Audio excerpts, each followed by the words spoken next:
탄핵 관련해서 한 가지도 인정을 하거나 무릎을 꿇은 내용도 없을 뿐만이 아니라 전 정부인 문재인에 대해서도 맹비난을 지금 하고 계시는 겁니다. 더 나아가서 국가와 국민을 위해 정치를 반드시 하시겠다라고도 말씀을 하셨어요. 네, 여러분 반갑습니다. 빵식이TV 빵식입니다. 먼저 이 박근혜 대통령께서는 안보에 꼭 필요한 사드 배치와 지소미아 등을 다 하고 감옥에 가게 돼서 그나마 다행이다 이렇게 말씀을 하셨죠. 이 말즉슨 안보 속에 경제가 포함이 되어 있다고 제가 봤을 때 경제, 안보, 인권에 대해서 박근혜 정부는 무능한 문재인 정부보다 낫다. 아가리 딱 닫고 있어라 니들은. 아시다시피 대한민국은 전 세계 마지막 남은 분단 국가로서 현재까지도 휴전 상태, 즉 북한과 전쟁이 끝나지 않은 전쟁 중이라는 겁니다. 당연히 경제가 아무리 발달됐더라 하더라도 안보가 무너지면 경제라는 단어를 꺼낼 수 없을 만큼 안보가 가장 중요하다라는 말씀이에요. 좌파들은 국민들을 상대로 포퓰리즘 정책만 할 줄 알았지 무슨 안보 의식이라도 있습니까 여러분? 보수의 상징이라고 할 수 있지 않습니까? 안보 의식, 안보. 보수 우파의 꽃, 단연 안보 의식이 투철해야 되는 건데 이번 박근혜 대통령께서 대표적으로 안보에 대해서만큼은 성과를 이루고 감옥에 가게 돼서 다행이다. 즉 국가와 국민을 감옥에 들어가시면서까지 생각을 하셨다라는 말이 되는 겁니다. 또 이번 인터뷰를 보시면 이런 질문이 있었죠. 2015년 목함질의 도발 사태 땐 남북 간 긴장이 준전시 상태에 달한 만큼 남북 관계가 요동쳤다. 그럼에도 불구하고 박근혜 정부는 북한의 유화 대신 원칙적 자세를 유지했다라는 평가를 받았다.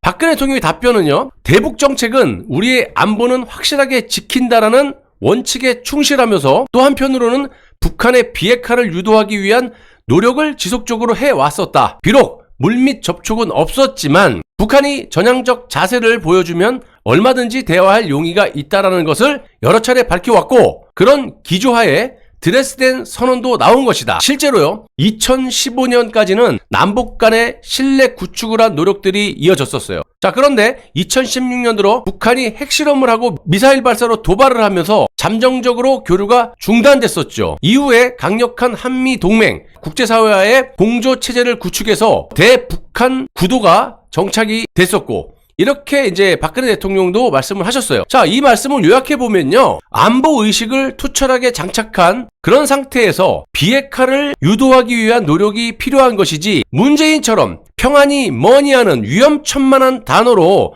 국민들을 오도하고 기만하면서 국민의 피 같은 세금을 북한에 퍼주고 달래기만 또 기기만 해서는 문제가 해결되지 않는다. 그리고 종북 좌파 정권처럼 물밑에서 북한과 내통지라는 루트는 비록 우리가 없지만 독일의 그 드레스덴 선언을 비롯한 여러 방면의 노력으로 실제 2015년까지는 남북 간의 신뢰 구축을 위한 노력들이 이어졌지만 김대중이 퍼준 돈으로 2016년부터 핵실험을 북한이 하고 하루가 멀다 하고 미사일을 쏴대면서 그 교류마저 중단이 됐다라는 게 팩트입니다. 이뿐만이 아니라 박근혜 대통령께서는 탄핵 직전까지도 국가를 위해서 마지막까지 헌신의 노력을 다해 지소미아 협정을 체결했지만 지희들 자식들은 죄다 일본, 미국에 유학 보내는 짓거리를 하면서 미군 철수, 반일 프레임, 일본의 일자만 나오면 친일 프레임으로 그냥 아가리를 놀려댔고요. 급기야 2019년 8월 일방적으로 지소미아 파기 선언과 함께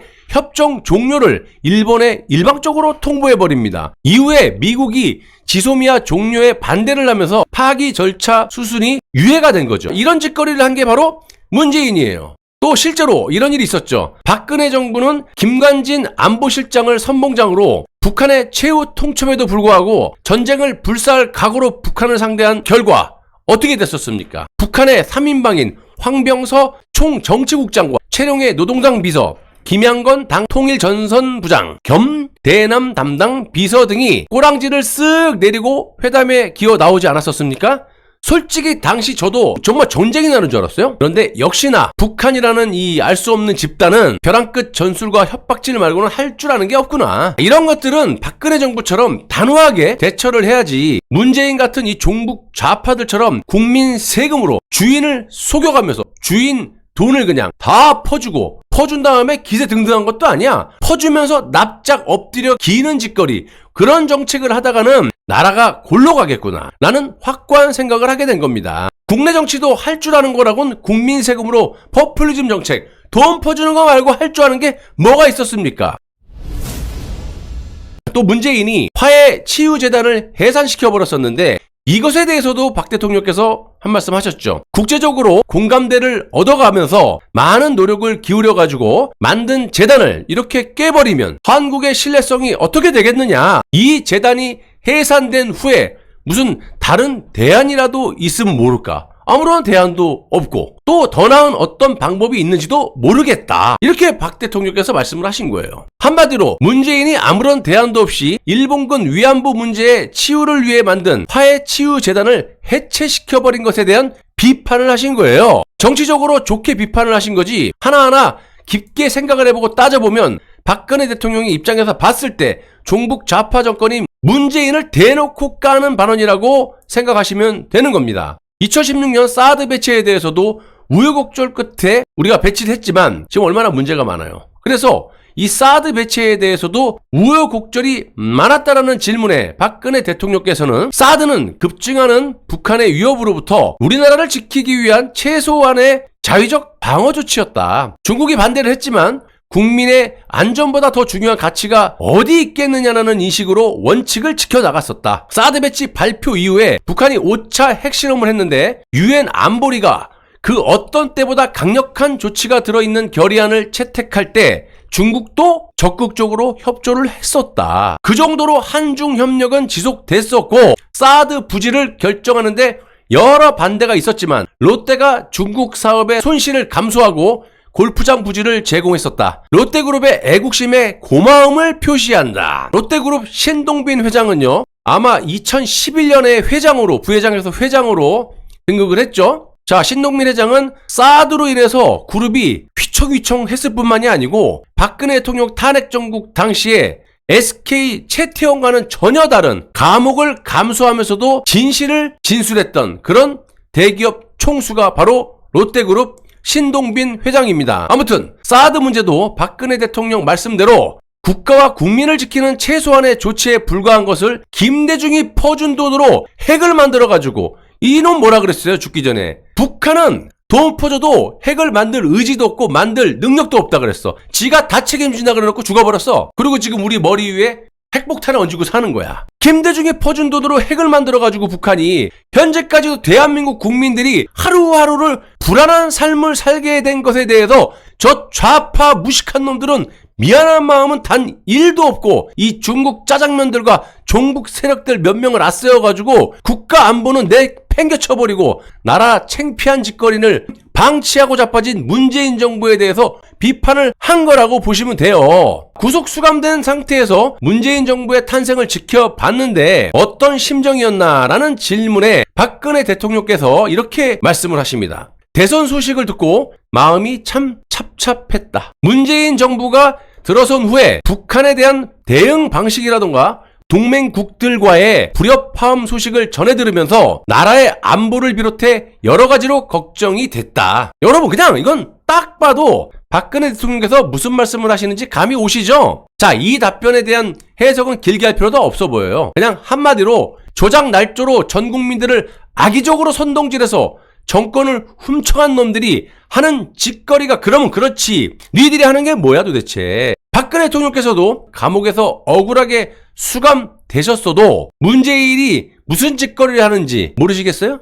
다 아시죠? 힘들게 체결해놓은 이 동맹국 간의 협정도 다 깨부셔버리고 적국인 북한에 대해서는 언론을 싹 권력으로 장악을 한 다음에 국가의 주인인 국민들을 속여가지고 주인의 돈을 뜯어다가 그 세금을 북한에 다 퍼날라 갖다 바쳐버리고 그 대가로 뭐가 돌아왔어요? 싸대기나 그냥 냅다 후려쳐맞는 그런 문재인 정부를 박근혜 대통령께서 좋게 보실 리가 있겠습니까? 그래서 비판을 하는 거예요. 니들이 한 게 뭐 있냐? 불안불안하다. 걱정된다. 니들 한 게 뭐 있냐고 얘기하잖아요. 못 믿겠으면 중앙일보 단독 인터뷰 다시 한번 훑어보세요. 며칠째 제가 박근혜 대통령님의 인터뷰 내용을 나름 여러분들께 알기 쉽게 해석을 해드리고 있는데요. 박 대통령의 말씀의 본질은 탄핵 관련해서 단 한 가지도 인정을 하거나 무릎을 꿇은 내용도 없을 뿐만이 아니라 전 정부인 문재인에 대해서도 맹비난을 지금 하고 계시는 겁니다. 눈이 있으면 확인해 보세요. 더 나아가서 국가와 국민을 위해 정치를 반드시 하시겠다라고도 말씀을 하셨어요. 눈이 있으면 맨 밑에 문장 한번 잘 읽어보십시오. 제발 부탁인데요. 정치권에 이해관계가 있는 몇몇 유튜브들을 보시고 뭐 알아서 판단하시겠지만 제가 봤을 때는 현혹되시는 일이 없어졌으면 합니다. 그 채널을 싫어하라는 말은 아니에요. 하지만 다 각자의 이해관계, 뭐 당이 있으면 자기 내년 총선에 예를 들면 박근혜 대통령께서 협조를 안 해주면 적이잖아. 그래서 어쩔 수 없이 얘기를 하는 그런 채널도 있는 것이고, 또 윤석열 정권에 잘 보여서 한 자리 해 먹으려고 그런 어쨌든 정치권 간의 이해관계 뭐 비판하진 않겠습니다. 사람이라면 뭐 권력욕이라든지 뭐 감투,